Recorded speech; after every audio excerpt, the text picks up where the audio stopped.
लो जी ਤੁਹਾਨੂੰ ਅੱਜ ਇੱਕ ਕਮਾਲ ਕਿਸਮ ਦਾ ਨਜ਼ਾਰਾ ਦਿਖਾਈਏ।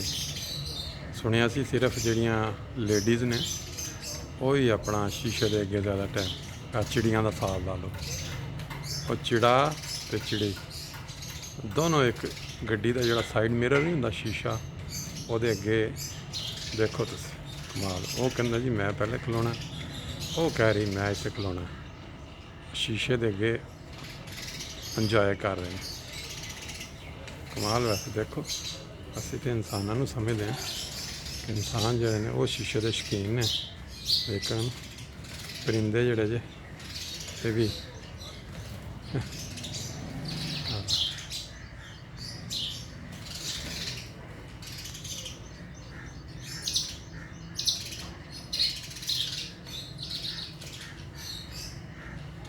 ਦੇਖੋ ਤੁਸੀਂ ਕੀ ਇੰਜੋਏਮੈਂਟ ਹੈ ਇਹਨਾਂ ਦੀ। ਆਪਣੇ ਆਪ ਨੂੰ ਅੰਦਰ ਦੇਖ ਕੇ ਸ਼ੀਸ਼ੇ 'ਚ ਕਿਸ ਤਰ੍ਹਾਂ ਫਿਲਮ ਪਾ ਰਹੀ ਹੈ।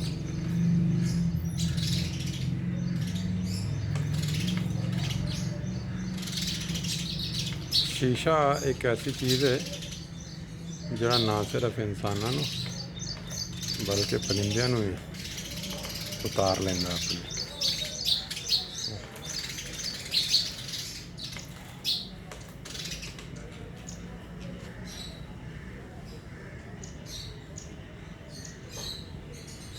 मेरे करीब जानते ना थोड़ा जहा होना डिस्टर्बेंस हो गई।